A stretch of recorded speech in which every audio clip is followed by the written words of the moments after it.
Welcome to Tales from the Waystone, a King Killer Chronicle reread podcast. We are your hosts, Will and Phoenix. Let's get into it.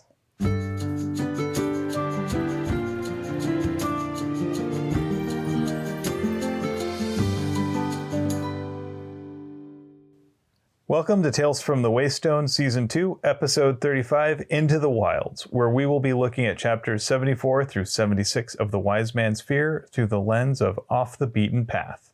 As always, before we begin, let's get the stuff that might or might not be legal stuff out of the way.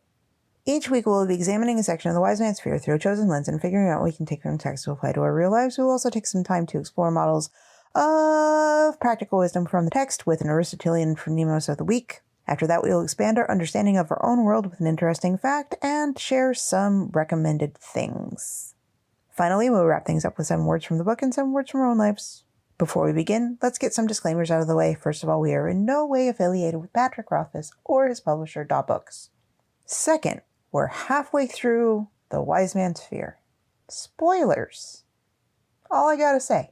Also, a word to our community. Please be kind to yourselves, one another, and the creators of the worlds that we love exploring. Do not kick people in the slushy. All right. Thank you for those disclaimers. With that out of the way, it's time for the 45-second recap. It's your turn this week, and unless you can avoid going over the time limit, there's going to be raspberries. I'm pretty sure I can avoid going over the time limit. You say that, but I'm looking forward to some raspberries. Well, you can eat them whenever you want. All right, I've got the timer up. So in 3, 2, 1, go. Apparently the plot was becoming stale, so Rothfuss decided to throw a spanner in the works, and now that the mayor has secured his relationship with his lady love, it is time to send Kvothe on a quest, which Kvothe assumes is more about getting him out of the mayor's hair than anything else. Enter new characters and a transition to a new setting. Kvothe is now leading a band of mercenaries, Tempe, Dedan, Hespa, and Martin, all of whom are older and more experienced than him. We shall see how this all plays out in the coming months. All right. You got in at 32.45 seconds. So, sadly, no raspberries for you. Yay! I know how much you were looking forward to that. No! So, yeah, like you say, we're kind of at the halfway mark, and this is definitely a big changing of gears. I think this is something that this particular book does more than Name of the Wind did. You mean take a rather ham-fisted left turn? I'm not saying all of the gear changes are smooth, but I would say that it is more willing to put Kvothe into different challenging situations outside of his normal comfort zone. You mean not at the university? So if we look at the Name of the Wind, what we really see is Kvothe getting comfortable and then getting ousted from first his caravan, then from, and I say comfort very loosely here, Tarbean. So with that, comfort in the way that the known is comforting and the unknown is scary? Yeah. He gets into a groove in each one of these places. First with his caravan, then at Tarbean, and then at the university finally. And then it all circles back to the university after a brief stopover in Traven. Wise Man's Fear starts with a very long slog at the university and the environs around. Then he gets moved out to Severin, and he gets into a bit of a groove here. He's got a routine, he's got people he knows, he's got people he likes, he knows how things are going. And then now we're actually seeing not just a major change of setting, but a change of role for Kvothe. One thing I'd like to say is that while it is abrupt, it's at least getting the plot moving again, which I think is a criticism that was maybe or maybe not rightfully thrown at George R.R. Martin for how he was handling Dany in the last book. Like, it's something that even George R.R. Martin himself agonized over. He referred to the Myronese knot oftentimes in his discussions on his blog This was the biggest thing that kept him from finishing Dance with Dragons, because he himself recognized the rut, but he couldn't find an easy way to get himself out of it. Right. Where I think either Patrick Rothfuss or his editor is like, okay, enough of that. Yeah, it's definitely a big shift. And I think part of it is that Rothfuss is someone who likes to get into routines. And this is Kvothe too. Kvothe is constantly looking for routines because they give him a sense of stability in an unstable life. And if you think about it, his routines really are like a few months, maybe a year, because he's still so young. He's only been out of Tarbean for a few years at most. He's done a lot over his relatively short lifespan, but there's still that need for routine. So here he's actually being thrust out into the woods with a relatively nebulous goal, and one that has nothing to do with the Chandrian. One thing I would like to say, though, is that since we are looking at story through character, I want to draw back to the very beginning of our section here. There is a whole host of rumors, stories written down that he's going through while drunk, which is what I'm going to say is probably why he didn't interrogate them very well. Because there's a story about the person that is almost certainly his mother. Yep, I caught that too. The other thing I caught was the bit about Braden, specifically how he supposedly leads pagan revelries in his estate. Please note where Braden's estates are. They're in the north. And where will the bandits be? In the north. And who will be leading those bandits? Cinder, for reasons that we really don't understand. We did say spoilers. Anyway, I think it's interesting that later on he acknowledges that the drunken state that he was in plays a part in how absolutely cluelessly he handled just all of a sudden being told that he's gonna go lead a group of mercenaries. But he doesn't take the time to interrogate those stories that he read. Yeah, they're almost little bits of things that probably adult Kvothe only remembers hazily because they were just what he was doing to kill time. Keep in mind, not only is he drunk, he's in a pretty foul mood after his fight with Denna. He's reading these spiteful stories as kind of a catharsis. Yeah. He doesn't even know if he really even believes any of them. All he knows is these are just basically tabloid gossip. And it's easier to kind of laugh at the plights of the so-called better half rather than actually deal with his own issues.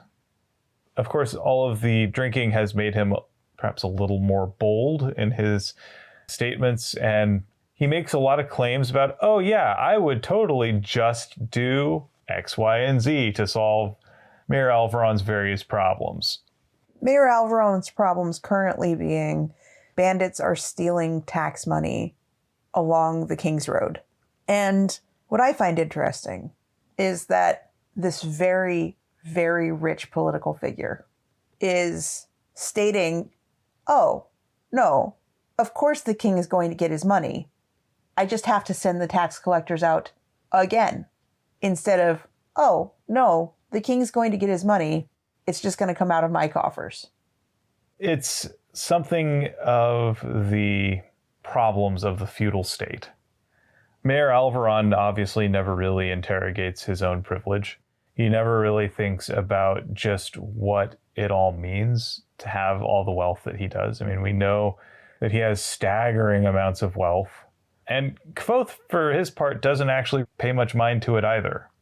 We can excuse a little of that as he's drunk, but I think that if sober, he might have a little bit more quibble with sending tax collectors out to collect the same money again from people who don't have it to give to people who do. There's a reason why people always go after like the bank robbery as a thing, because it's kind of a victimless crime. The money's insured and nobody actually loses anything out of it. Theoretically.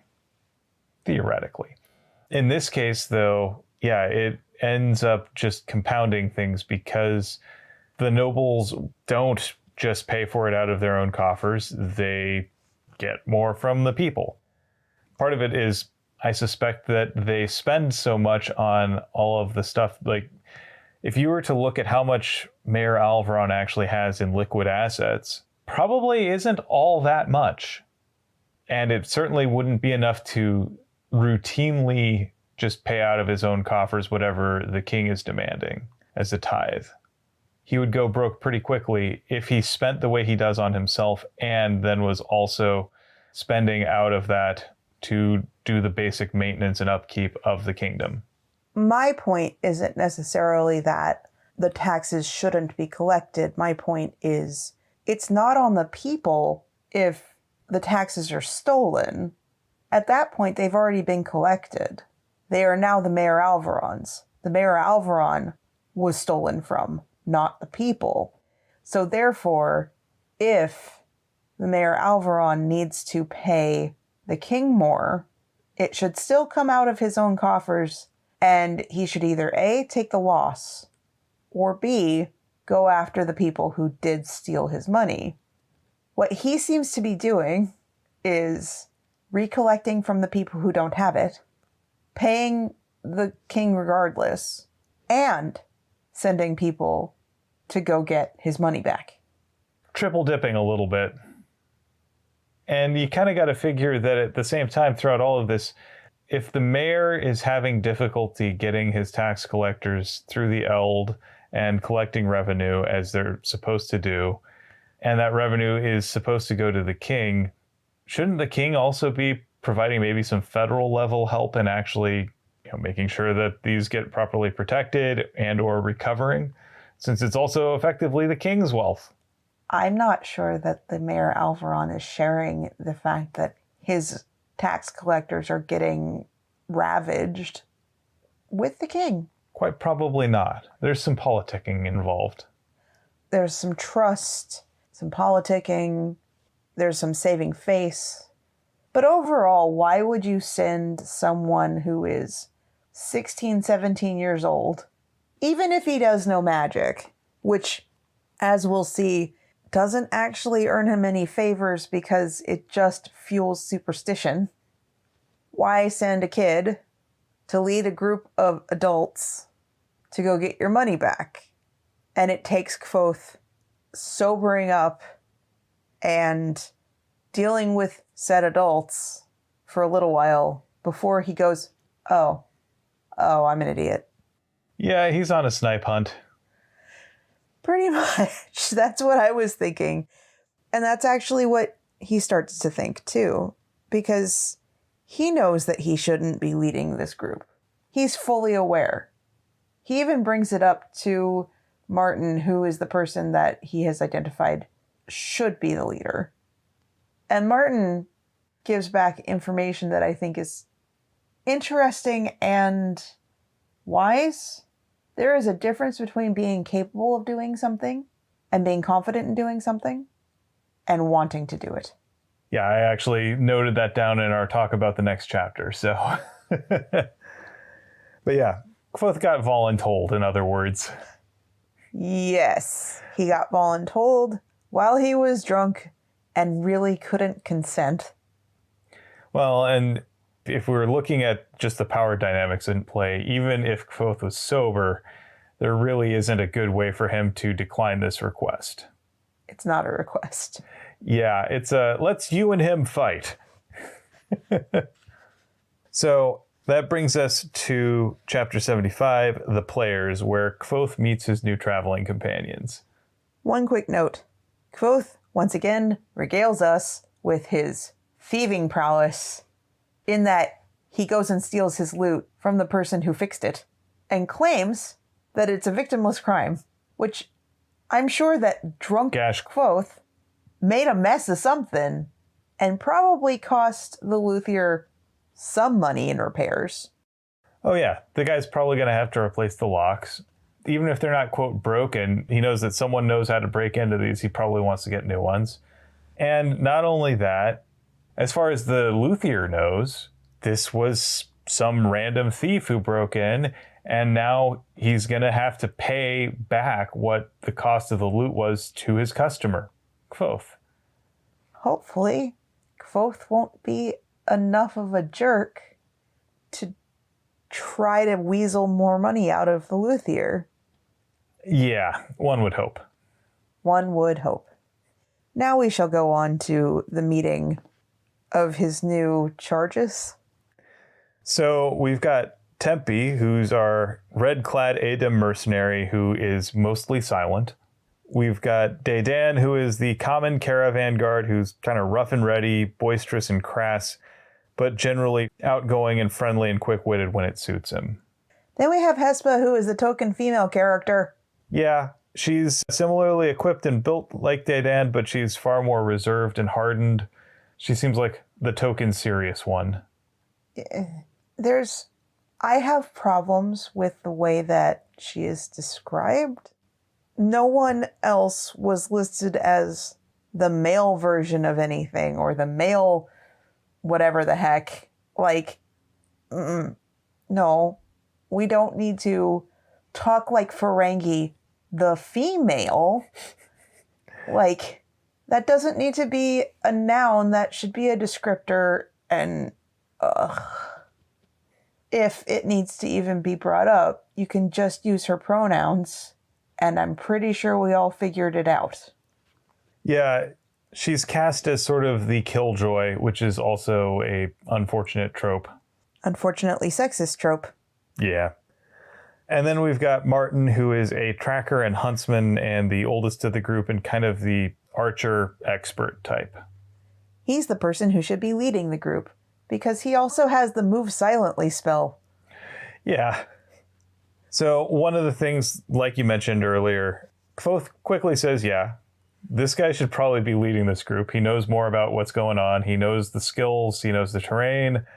Why aren't you leading? And then Martin just says, being able and being willing are two very different things. He doesn't want the responsibility. He doesn't want the headaches, honestly, that come with leadership. Also, it's very likely that the mayor has assigned Kvothe as being the leader, and Martin is smart enough to not argue.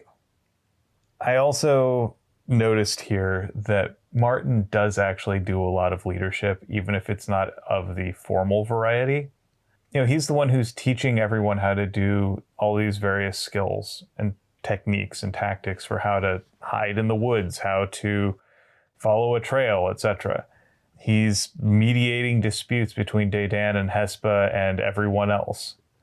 He's doing all of these leadership soft skills that have nothing to do with title. They have more to do with how you interact with people. And I also think that there's just something there that I think you should keep an eye on. And it's something that we'll talk about particularly in the next chapter after. But I want to call that out, that leadership is actually something that Kvothe really knows nothing about. And he's getting an object lesson in what happens when you do it wrong. One thing also I'd like to mention is that Tempe, it's called out that he's fidgety, that he doesn't do eye contact. We know that that's an Adem thing that gets explained at the end of the book, or closer to the end of the book. There is still quite a lot of book left. I don't have a good judge of where in the next 500 pages that is, but it's somewhere. But tell me if you agree with me on this. Tempe is being described in a way that a lot of autistic people would be. Fidgety, stimming, not making eye contact, not talking very much. What I saw was when Kvothe tries to draw Tempe into conversation, he takes for granted that conversational norms are going to be the same, whether you're from a tour or the Commonwealth or Ventus or the Stormwall. He thinks that, oh, if I talk to you, you should respond to me just the same. However, the conversational norms and the ways that people speak within ADEM culture are vastly different from what Kvothe is used to. And so I think we see also a little bit of cultural naivete on Kvothe's part. Even though he thinks of himself as being this very cosmopolitan traveler who's been everywhere and, seen everything, met everyone, and those that he hasn't met, he's heard stories about, and that's been good enough. That is a good point. Hearing somebody else's third-hand anecdotes does not make you an expert in a culture. Right. And Kvothe is running up against the limits of this. And I think in today's information economy, it can be very difficult to remember that there's a lot of the world that most of us haven't experienced.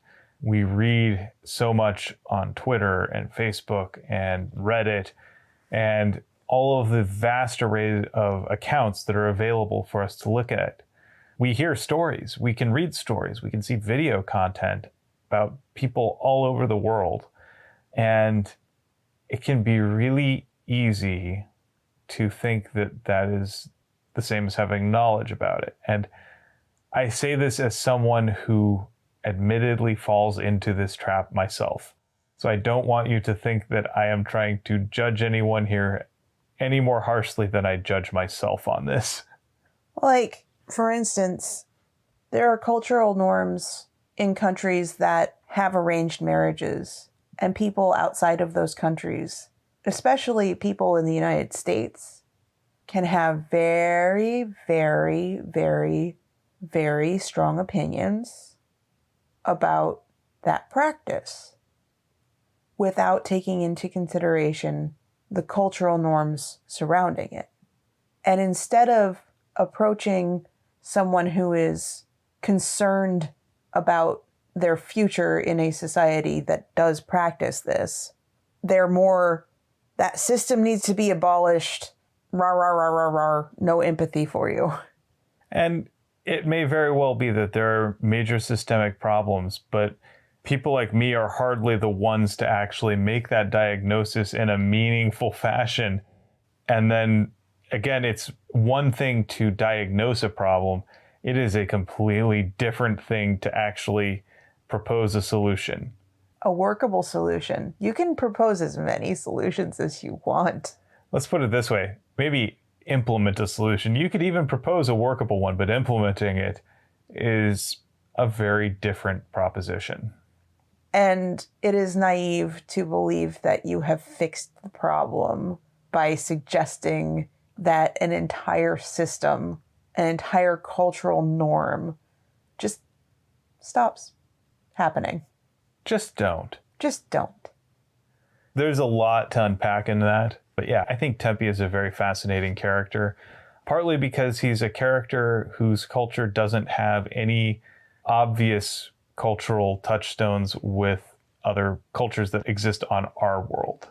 I'm not sure that that's completely true, but what I'd say is that maybe those cultural norms for the ADEM don't mesh or match cultural norms in other parts of Temerant.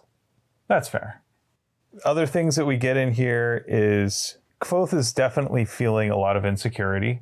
He feels less well equipped. Well, that's because he was drunk and in a rush and didn't have time to get basic necessities that wouldn't have cost him any money or cost his group any money if he had not been drunk off of his ash. When asked what he would need for a month out in the woods. There is that. I'm also thinking just general life skills, right? I mean, yeah, Kvothe has lived a lot of life in his 16 years. But at the same time, he hasn't really done a lot of hand-to-hand combat. He has not done a whole lot of actual wilderness tracking and survival since he left the wilderness to move to Tarbean. And his studying under someone who was a tracker or whatever the guy was happened for like a few months when he was 11. It's been some time, and it's not stuff that he's exactly been practicing, because all of this is practiced skill. He didn't put in all of the hours, and he has not been doing it since. And I think also he's acutely aware that right now he is dressed like a noble. Like a dandy. Yeah, and he knows that none of the others know him from Adam or Adam. Ba-dum-bum. Thank you for finding that funny. Did I? Well, you're smiling, so that's close enough. He just feels really ill-equipped across the board. And I think also he's not really sure what leadership actually is. Like, he knows that he's got the little paper that says, yep, I'm the leader. This actually reminds me a little bit of something. A number of years ago, when we were volunteering at Emerald City Comic Con to help with a booth for a, for all intents and purposes, game vendor, board games and such, the person whose booth it was, whose company it was, actually hired me the second year around to do a lot of the kind of logistic work and scheduling work, and she paid me for work that I was doing for the booth. Yeah, I'd already worked a year for her, and I knew a lot about what we were doing, but there were people there that had worked it longer than me. And despite the fact that they were my friends, they all did the, oh my goodness, you're so cute, whenever I'd try to assert some kind of leadership or some kind of ownership over any of the procedural stuff to do with scheduling their lunches or whatnot, or which booth they would be at, because we had 2 that year. And they're like, we'll take care of this. We've been doing it for like 5 years. And I was just like, fine, whatever. Y'all are still volunteers and I'm still getting paid. Okay. But I'm still really good friends with at least one of them. And at a certain point, sure, you don't argue with the title, but you also defer to the people who know what they're doing. Part of it is also just Kvothe is in a position here where now he's having to actually take responsibility for being the smart one.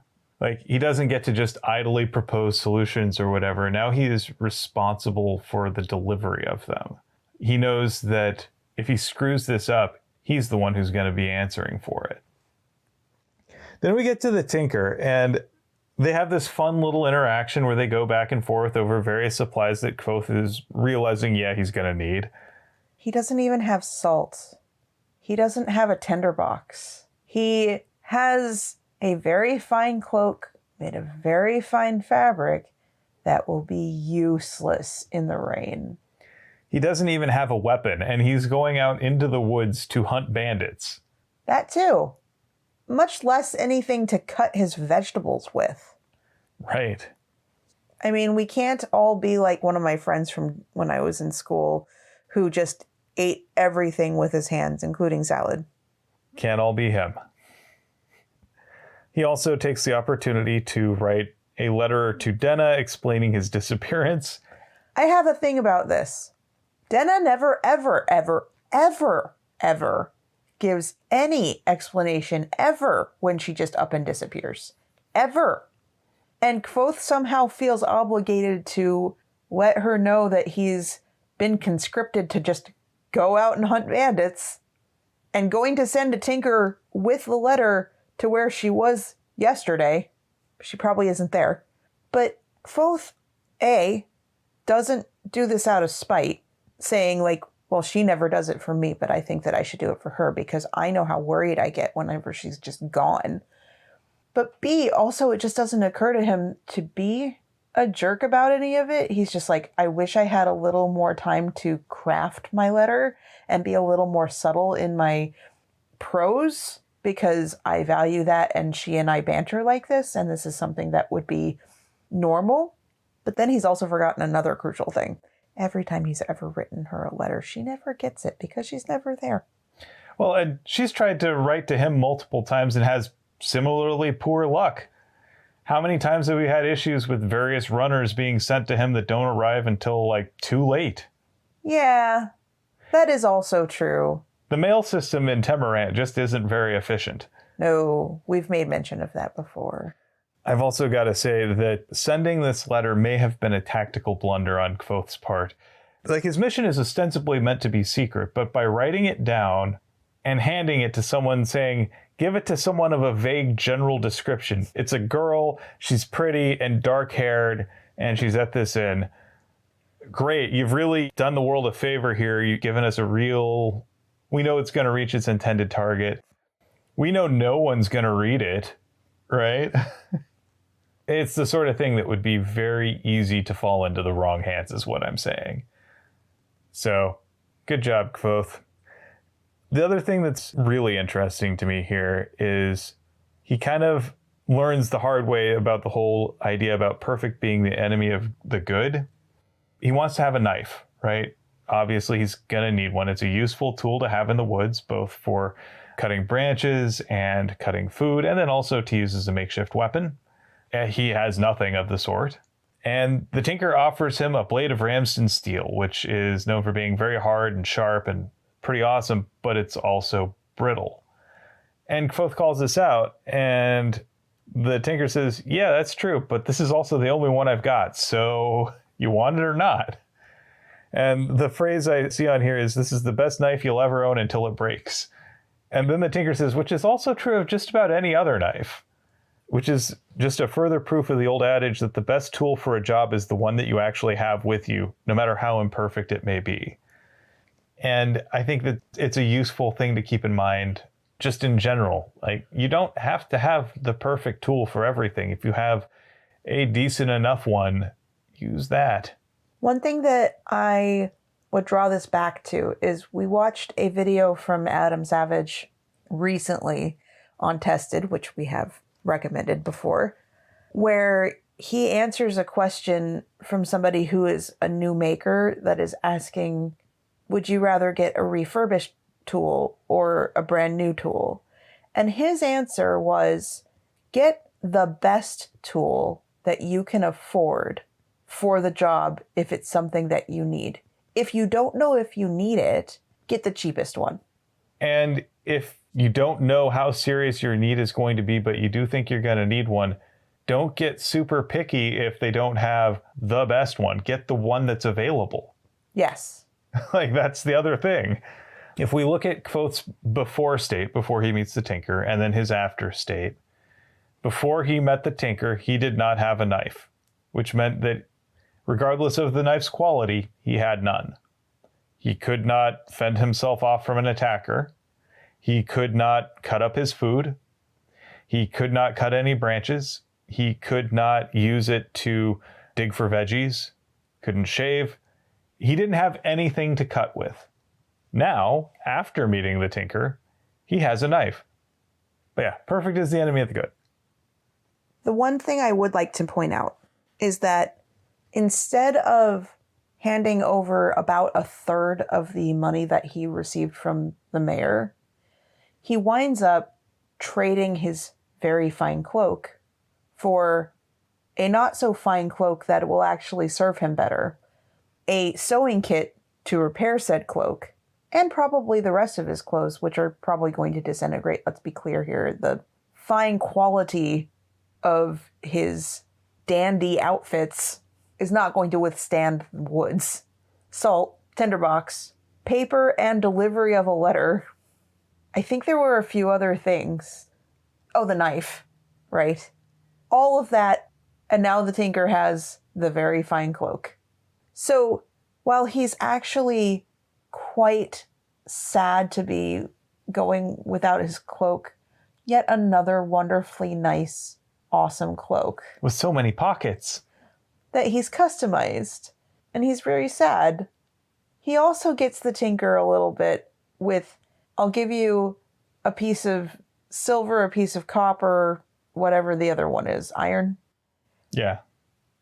And I think by his descriptor of Tinkers, they tend to be the jolly type who get a kick out of the stories about Tinkers and the traditional little bits. And if you're kind and fun and know all of these little esoteric things about Tinkers, you're going to get a better deal. Yeah, it pays to be folkloric with them, I think. Yes. Yeah, I thought the Tinker was a little fun. Same. So now we move on to chapter 76, Tinder. So here we get a couple interesting things about Kvothe's attempts to gel with the rest of the group. Unsuccessfully. So first we get him trying to draw Tempe into a conversation, not really realizing those cultural differences. It's not of the Lithani. We'll hear that phrase a lot. Oh boy, will we hear that phrase a lot. If you listen to the audiobooks, you can probably hear it in your head over and over and over as we go along. So then we get an interaction with Dedan in particular that I think is useful in illustrating some of the challenges Kvothe is facing from a leadership perspective. So Kvothe's trying to build a fire. He's got his sticks and wood together, and he hasn't lit it just yet, but Dedan thinks he's done it wrong. And they get into it a little bit, and the thing that strikes me here is never once does Kvothe ask Dedan how he should be doing it. Kvothe is more interested in being right than being a leader or being part of the group. One of the things that I've heard said of leaders is the really good ones care more about being interested than being interesting. They care more about learning from the people that they're leading than they do about the people that they're leading, respecting them or caring for them. Kvothe really desperately feels like he needs to impress the rest of the group. Like that's the only way that he'll be able to win their respect. And he doesn't express a whole lot of curiosity towards them. Like he basically says that Dedan is a caravan guard through and through, and if you've seen one, you've seen them all. He doesn't make any effort to try and learn from Dedan. He doesn't make any effort to try and understand Dedan. And he's really more upset that Dedan is underestimating him. There's one part in here that just exemplifies Kvothe's attitude. He says, "No one enjoys being talked down to, but I have a particular aversion to it." That's so egotistical. That's so self-centered and so unwilling to accept that other people's experiences are also valid. Yeah. And then there's later on that little bit where he says, "It's not your fault. You don't know what I can do." And it's the most patronizing response he could give. Like, so he responds to condescension with condescension. That doesn't work well. No, it really doesn't. And Kvothe doesn't do a whole lot of listening to Hespa or Dedan or any of them. The only one he expresses any curiosity towards is Tempe. And even then, that's more out of just, wow, I've never seen anyone like you before. I get that Kvothe doesn't like authority figures, but his absolute disrespect for anyone who doesn't think like him. Ugh. There's a lot of how not to do it here in terms of leadership. Kvothe doesn't express any empathy towards them. He doesn't really think about what does it mean for me to lead them beyond, I need them to respect me or maybe fear me. He lights a fire that kind of turns into a fireball, meant to be kind of a dramatic demonstration of his abilities. And he already knows that at least 3 of them come from a place where there is such superstition around magic that by all rights, this would terrify them. Seriously, what did he think would happen? Yeah, he is not very astute. And I think part of it is also he is so desperate to show confidence. And it's this false confidence. Like it's born out of insecurity. He's so concerned that he has to prove himself with prowess that he doesn't think to actually listen to his compatriots to see what their specific skills and areas of expertise are. He's not trying to learn about who they are, what they can do for him. One of the things that I will always remember from one of my jobs at a print shop, there were 2 of us who had very similar skills in terms of our graphic design abilities. I would actually say that Ray was better at the illustration type stuff and I was more technical. But I also had a greater skill in all of the bindery stuff. And instead of being equitable, our boss was more concerned about us being equal, having equal responsibility for everything, instead of playing to our strengths. I really wish that he had just played to our strengths. I would have loved to have been constantly working on the graphic design part of things, but I was actually better equipped to be the bindery person, and it would have been okay with me to give most of the graphic design work to Ray and have me be spillover and have me be in charge of the things that I was actually good at.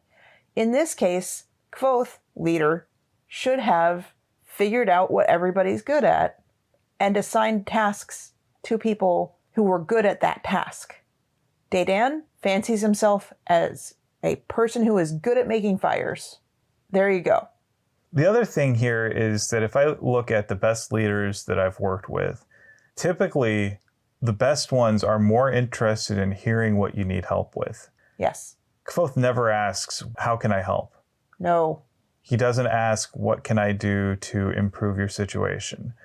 What is something that I need to be aware of?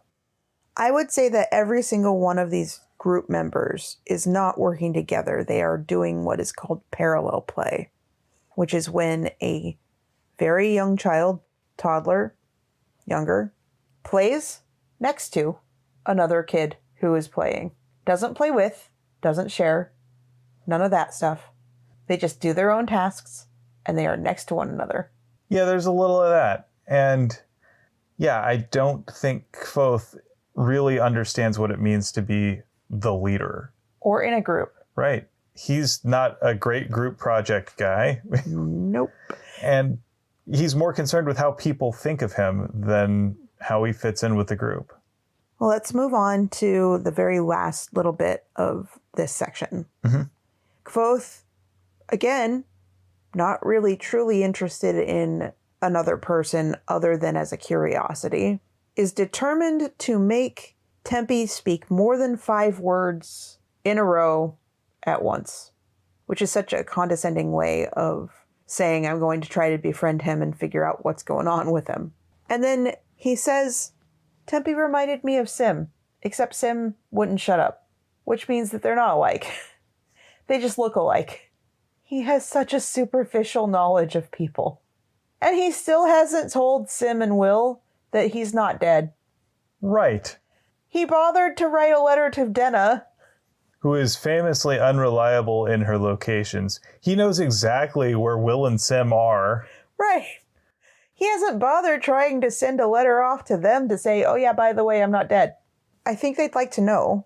One would hope. He'd probably like to know if they weren't dead, except he doesn't seem to have any curiosity about them either. But that's about where we're left off. I think that's a good place to segue into our Phronimos of the week. It's your turn. That's right. Our Aristotelian model of practical wisdom really only had one serious contender. It's Martin. Right. Well, okay, we could have considered the Tinker. Or Stapes. Stapes had a very, very tiny presence. And also Stapes doesn't know what to get a poor little drunk Kvothe that will allow him to survive for a month in the woods. That's fair. Anyway, so yeah, I think the first thing is Martin understands that there's a difference between being the best at something and being a leader.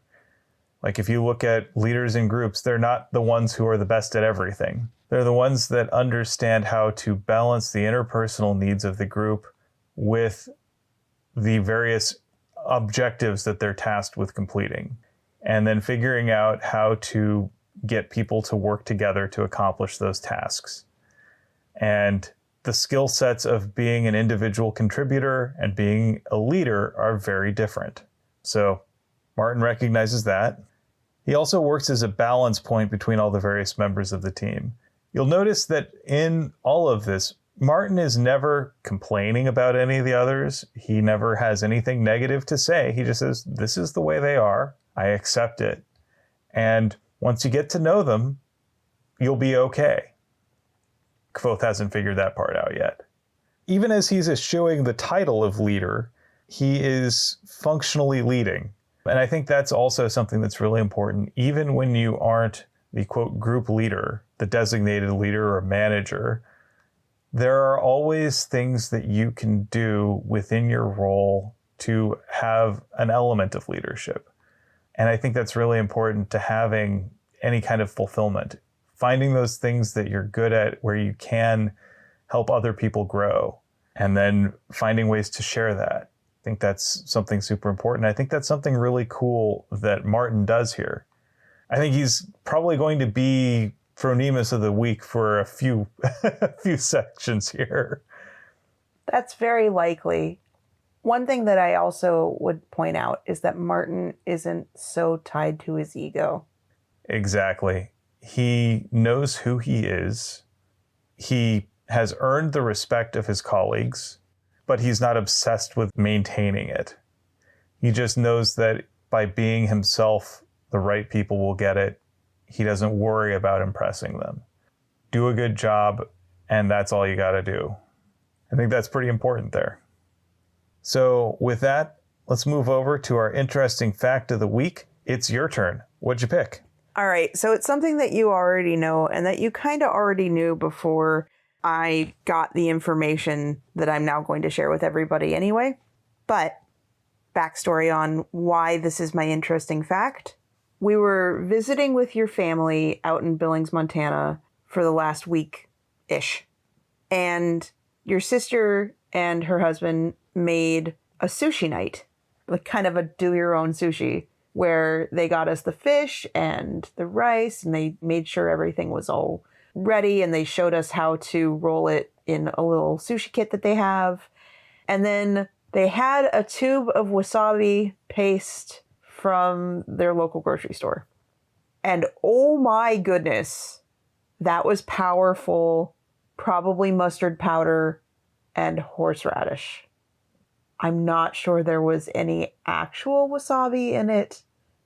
There might possibly have been a little bit of powder in it to call it wasabi, but it was probably dyed green horseradish and mustard.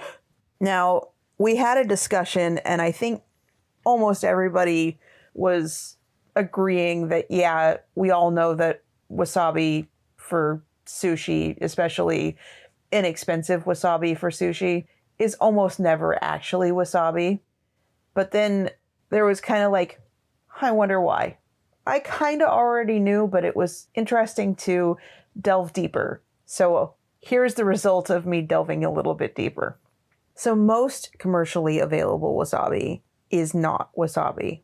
In fact, while some wasabi products might have a small percentage of actual wasabi root or powder in them, it is much more likely that any or all of the wasabi that you've ever eaten is just horseradish and mustard powder that has been dyed green. First of all, real wasabi has a much more floral, earthy, vegetal flavor that is more complex than its cousin horseradish.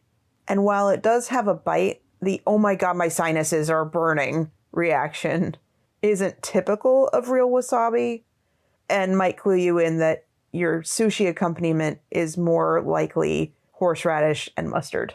Real wasabi also costs a whole ton more than the fake stuff. And there are a few good reasons. One, it is really difficult to grow.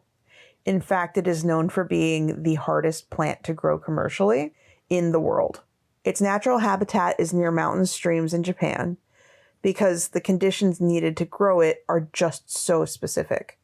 It needs running water. It needs shade, rocky soil or gravel, a specific growing temperature, and humidity all year round, and little to no foot traffic from humans screwing it all up.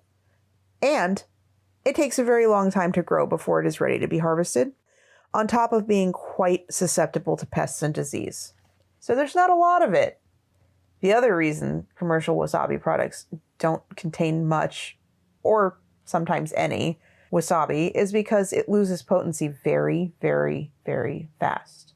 Generally speaking, if you were just to cut up wasabi and try to eat it, it wouldn't taste the way that you think that wasabi with the burning sensation would be, because you have to grind it together. Like, you have to make it into a little paste on what kind of looks like a zester, but with no holes in the back. It's just this kind of grater that turns it into a paste, because you need to break down the cell walls and create a compound that makes it be more like wasabi that we're thinking of.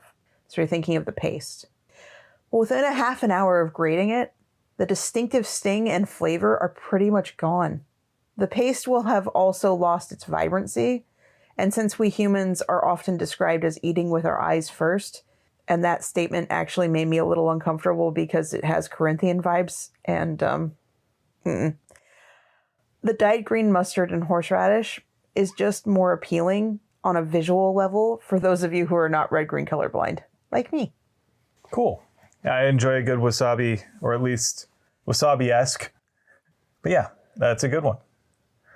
So let's move on to our thing of the week. It's my turn, and so I have Fire and Blood by George R.R. Martin.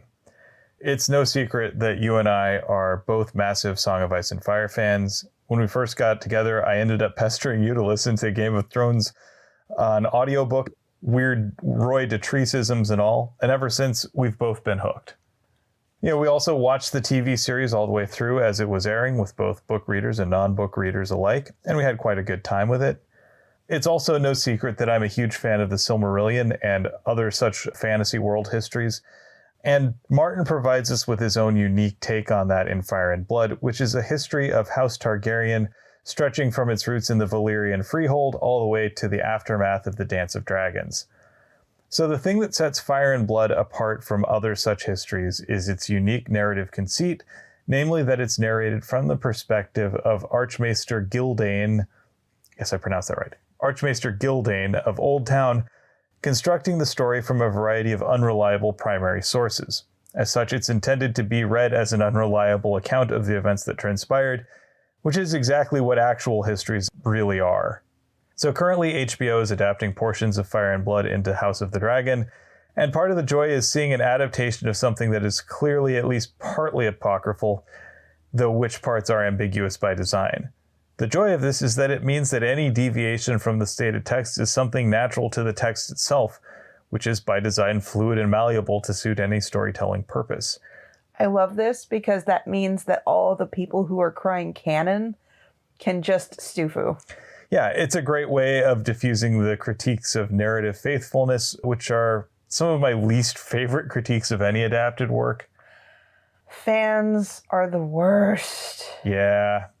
Now, I'm not going to pretend it's for everyone. The Silmarillion isn't for everyone either.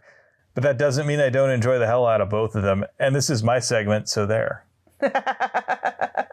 Cheeky. Yep. I actually did get that one on audiobook recently, and I need to make it through a lot of my other audiobooks, which is kind of hard when I'm so inundated with listening to us. But I'll get to it, probably. And if I don't get to it, we have the physical copy. I do actually really like having all that backstory available. I like the adaptation that they're doing so far also. And, you know, if you like getting into those nooks and crannies, into those, what was the author thinking when they made this? If you're one of those people that really likes the behind the scenes featurettes, I definitely agree with this recommendation. I'm glad. All right, so now it's time for us to go to 7 words. So I had a number of choices here this week. So first we have, how are things progressing with your lady? Then we've got, how much have they managed to take? I've led an interesting life, Your Grace. Then we have, safe roads are the bones of civilization. How long before we hit an inn? Yeah, I saw that one. We've got, pleasure doing business with you, young sir. Would you like to use my knife? Then I have, but let's not waste time on it tonight. None of these are really capturing. Then we've got, I know how to start a fire, and the one that I actually chose. It's got all sorts of little pockets.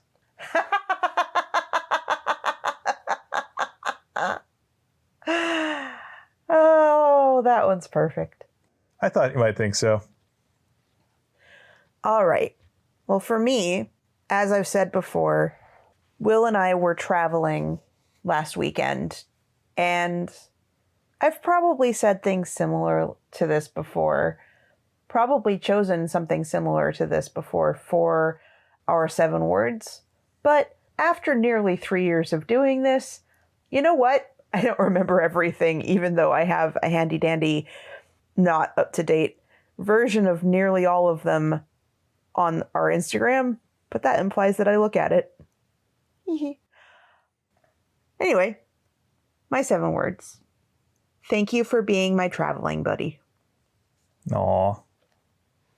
Well, I did enjoy having you as my traveling buddy, and I still do. Thank you. Well, with that, I'd like to thank you for potting with me. Thank you for potting with me. And thank you for listening to Tales from the Waystone. Join us next time on Tales from the Waystone as we cover chapters 77 through 78 of The Wise Man's Fear through the lens of group dynamics. We would like to thank our friend Shawnee Jang for our theme music. And many thanks to Patrick Rothfuss for creating a world that we've enjoyed exploring.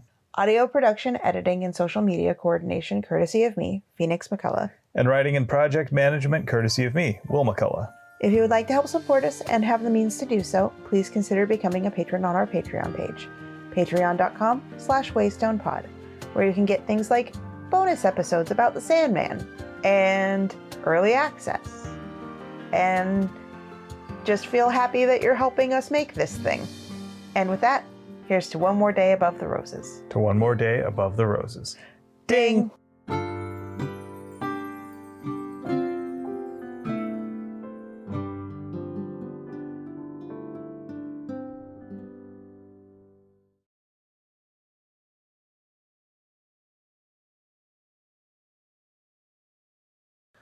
Easing back into work mode from vacation mode.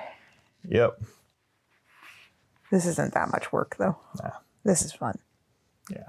I've been looking forward to this one. You have? This is the start of something new. Exactly.